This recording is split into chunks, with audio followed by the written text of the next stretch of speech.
Opposition का काम होता है इल्जाम लगाना, मगर जो अपनी ही पार्टी के लोग इल्जाम लगाते हैं वो कहते हैं अपने गिरेबान में झांक के देखें। विधायक जी बोलते हैं विपक्ष के नेता आरोप लगाते हैं, उनका काम है, लेकिन पार्टी के नेता ही नेताओं के ऊपर आरोप लगाएं, अपने गिरेबान में जाके देखकर वो कौन सा सही है। सच्ची बात करने में कोई बुराई नहीं है। उससे आगे थोड़ा असल के हिसार चुंगी ऊपर शहीद निशांत मलिक द्वार के सामने एक अशोक स्तंभ चौक बनाया गया, उस चौक को तो सही मानते होंगे, सही ठहराते होंगे। स्थानीय विधायक की स्पोर्ट मैंने कौन सा इनसे 2 नंबरी काम करवाना है। घोड़े लगाए उग्रवादियों का रूप लग रहे हैं, कोई शांति का प्रतीक लगाना चाहिए। जैसा है, जिसकी जैसी मंशा होती है ना उसको वही नजर आता है। हो सकता है उनके दिमाग में उग्रवाद ही फैला हुआ हो, तो उनको उसी तरह की बातें नजर आती है और कुछ नहीं है।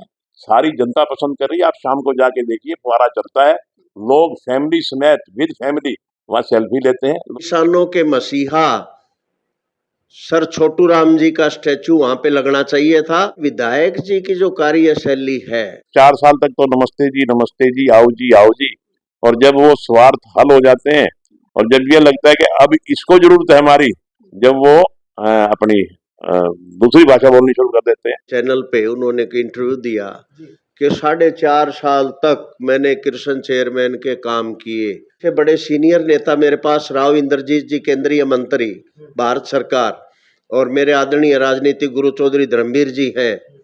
मैं क्यों कहूंगा इनको। कार्यकर्ता सम्मेलन तो आप वैसे भी रख सकते थे, मंत्री जी का या लोकसभा के सदस्य का यहाँ पर बुलाना या टिकट के लिए प्रेशराइज करना हाईकमान को। डीपी वत्स जी हमारे आदरणीय हैं, अगर पार्टी उनको टिकट देती है तो हम वेलकम करेंगे।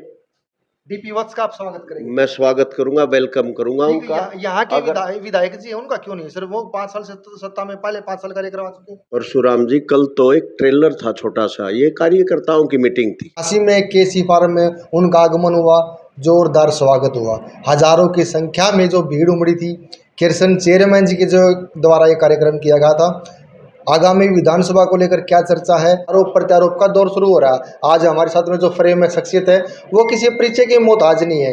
केसी फार्म के मालिक कृष्ण चेयरमैन इस वक्त हमारे साथ मौजूद हैं। सर नमस्कार, स्वागत है। नमस्कार परशुराम जी, आपका भी वेलकम करता हूं मैं केसी फार्म पे, और आपकी सभी टोटल खबर हरियाणा के दर्शकों को मैं मेरी तरफ से राम राम करता हूं, नमस्कार करता हूं। शुक्रिया, धन्यवाद सर। कल जो कार्यक्रम किया गया था या सांसद जी का, मंत्री जी का यहाँ पर पहुँचने पर स्वागत किया गया था, विधानसभा को लेकर ताल ठोक दी, ऐसी चर्चाएं चल रही थी सर। देखो, हमारी इच्छा है कि विधानसभा का अगर टिकट मिले तो हम चुनाव लड़ेंगे, लेकिन उससे पहले मैं जनता का समर्थन चाहूँगा।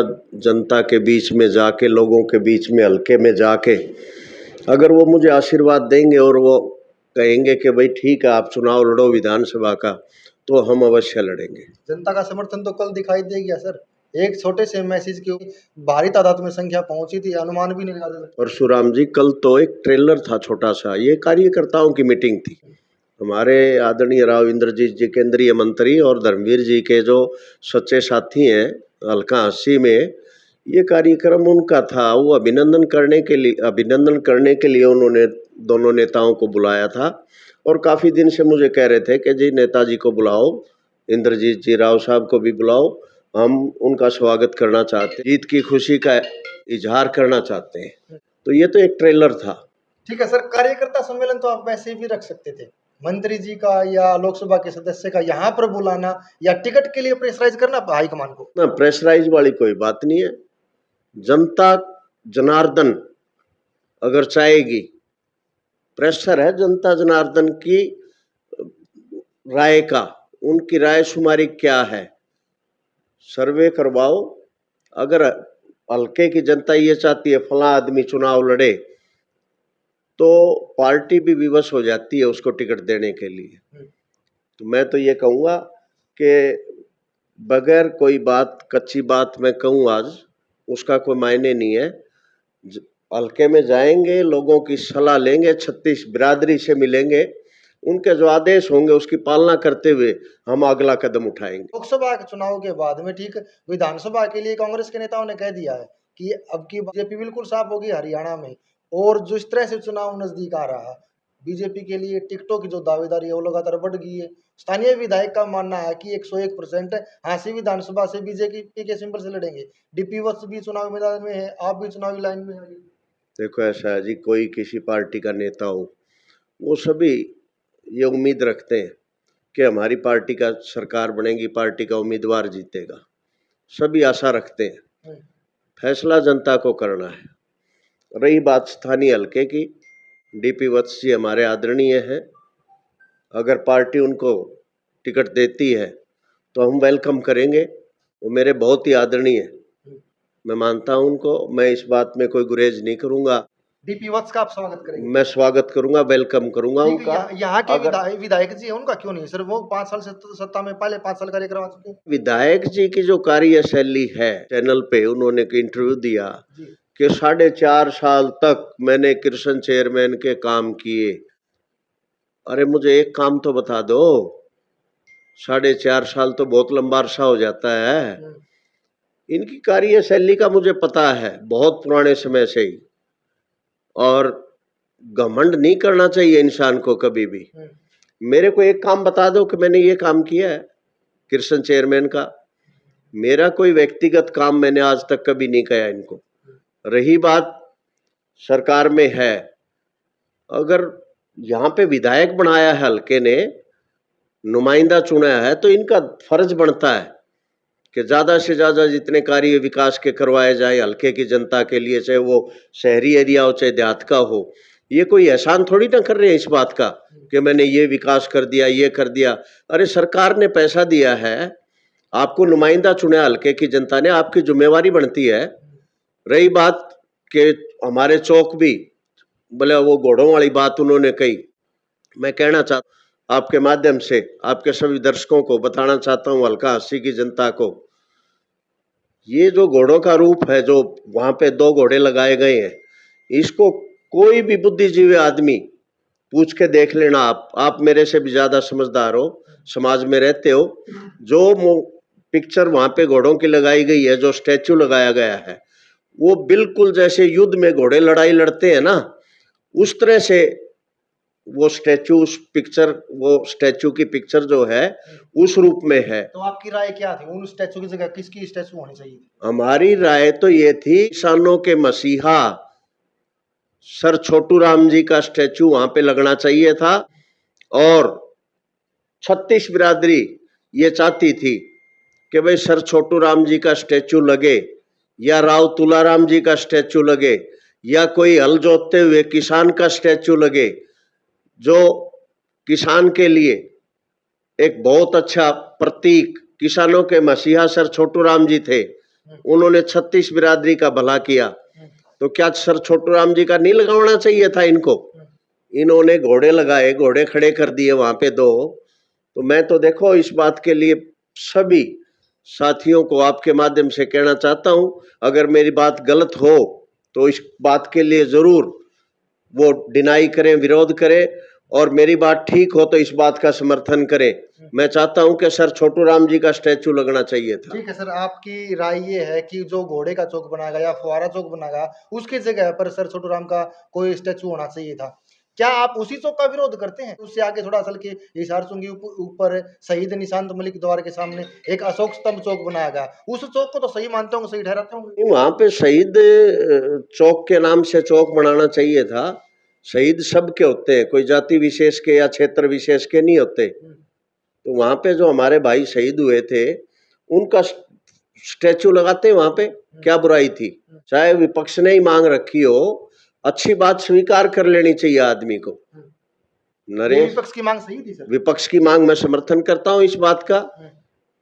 शहीद से बड़ा दर्जा किसी का नहीं होता। शहीद देश के लिए लड़ाई लड़ता है, और आज अगर इस देश का रक्षा करता है जो आदमी, जो सैनिक, और युद्ध में शहीद हो जाता है, तो वो बहुत बड़ा गौरव का प्रतीक होता है। ठीक है सर, आपने कही विधायक जी ने ऐसा कहा कि कृष्ण चेयरमैन जी ने 4.5 साल या 4 साल काम करवाए, ऐसे नाम लेकर आरोप विधायक जी के द्वारा लगाए गए थे? मैंने सुना है बिल्कुल कि जो लोग जो इस प्रकार के मेरे पे आरोप लगा रहे हैं, 4.5 साल तक मैंने इनका काम किया। आपने कुछ करवाया हो तभी तो बोल रहे हैं सर। वो बताए तो क्या काम किया। के बड़े सीनियर नेता मेरे पास, राव इंद्रजीत जी केंद्रीय मंत्री भारत सरकार, और मेरे आदरणीय राजनीतिक गुरु चौधरी धर्मवीर जी हैं। मैं क्यों कहूंगा इनको जब दो मेरे बहुत बड़े नेता जिनका आशीर्वाद मेरे को प्राप्त है, इनको मैं क्यों कहूंगा काम की? तो स्थानीय विधायक की सपोर्ट की आपको आवश्यकता नहीं है सर, अगर दो मंत्री आपके पास नहीं, में हो? स्थानीय विधायक की सपोर्ट किस लिए? स्थानीय विधायक की सपोर्ट मैंने कौन सा इनसे 2 नंबरी काम करवाना है? सर आपने कही कि 2 नंबरी काम करवाना है, आप क्या मानते हैं कि विधायक जी अपने बंदे के या अपने कार्यकर्ताओं के काम 2 नंबरी काम करवाते हैं? मैं नहीं कहना चाहता ये बात, हल्के की जनता बता देगी। 2 महीने बाद चुनाव आने वाला है, मेरी बात ठीक है या मेरी बात गलत है, हल्का हंसी की जनता फैसला कर देगी। विधायक जी बोलते हैं विपक्ष के नेता आरोप लगाते हैं, उनका काम है, लेकिन पार्टी के नेता ही नेताओं के ऊपर आरोप लगाएं, अपने गिरेबान में जाके देखकर वो कौन सा सही है? सच्ची बात कहने में कोई बुराई नहीं है। सच्ची बात अगर हम कहें तो उसमें क्या बुराई है? विपक्ष और पक्ष की बात कहाँ आ गई इसमें? हमने तो हल्के की जनता की जो समस्याएं हैं उनको उजागर किया है, पक्ष विपक्ष की कोई बात नहीं की मैंने। ठीक है सर, आप लगभग 2 महीने बाद आचार संहिता लागू हो जाओगी, 4.5 साल सरकार के बीत चुके हैं, उस 4.5 साल के अंतराल में कोई नेता ने ऐसे आरोप नहीं लगाए थे, चुनाव के समय ऐसे क्यों बातें होती हैं? नहीं, कोई आरोप ऐसे लगाए हमने तो जो है ना बहुत पहले से डिमांड रखी हुई थी।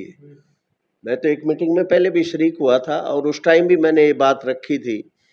पीडब्ल्यूडी रेस्ट हाउस में मीटिंग बुलाई गई थी, उस वक्त भी मैंने अपने सुझाव दिए थे, लेकिन उनकी पालना आज तक नहीं हुई। वो पार्टी के अंदर ही दिए थे ना सर? बिल्कुल दिए थे। स्टॉर्म वाटर अधिकारी थे जिसमें विधायक भी मौजूद था और सब डिवीजन के सभी अधिकारी थे। स्टॉर्म वाटर की पाइपलाइन डाली गई थी, आज तक कनेक्शन नहीं हुआ उसका, कहीं ना कहीं कमजोरी रही। जी का एक खास कर जो वाक्य सामने आ रहा है, उन्होंने कहा कि हमेशा पत्थर उसी पेड़ को लगते हैं जिसके ऊपर फल हो। ये विधायक जी के ऊपर जो आरोप लगा रहे, विधायक जी में कुछ खूबी होगी, कुछ डेवलप हासिल करवा पाया होगा, तभी विपक्ष और उन्हीं के नेता आरोप लगा रहे हैं। मैंने आपको बताया ना, 2 महीने बाद चुनाव है, 2.5 महीने बाद हल्के की जनता बता देगी। 2.5 महीने बाद आप और हम मिलेंगे, दोबारा इंटरव्यू करेंगे, बीच में भी करेंगे, तो उस टाइम जो है जो रिजल्ट और परिणाम आएंगे ना, वो अपने आप फैसला कर देंगे इस बात का कि भाई फलदार पौधा कौन सा है और किसने हमारा विकास किया। ये आने वाला समय जो है वो अपने आप बता देगा। किरसन चेयरमैन जी चुनाव का मूड तो बना चुके हैं, अगर जनता आशीर्वाद देगी तब चुनाव मैदान में आएंगे। मैं जनता का आशीर्वाद लेना चाहूँगा, पहले लोगों के बीच में जाऊँगा, अगर मुझे जन समर्थन मिलता है और उनका आशीर्वाद मिलता है तो मैं अवश्य चुनाव लड़ूंगा। चलो, आपने हमारे चैनल को समझ दिया, आपका बहुत बहुत धन्यवाद। धन्यवाद जी। ये किरसन चेयरमैन जी थे, आपने इनके विचार सुने। एक विधायक जी ने आरोप लगाए थे 4.5 साल फायदा उठाने के बाद में या काम निकलवाने के बाद में, फिर उनका आरोप प्रत्यारोप का दौर शुरू हो गया। किरसन चेयरमैन जी ने एक एक बात बड़ी बेबाकी से कही है, जो विधायक द्वारा आरोप लगाए थे उनके ऊपर भी पलटवार किया है। आपने चेयरमैन जी साहब के विचार सुने हैं, कितने सहमत और संतुष्ट हैं, सब कमेंट के माध्यम से अपनी राय जरूर दिए। शुक्रिया, धन्यवाद।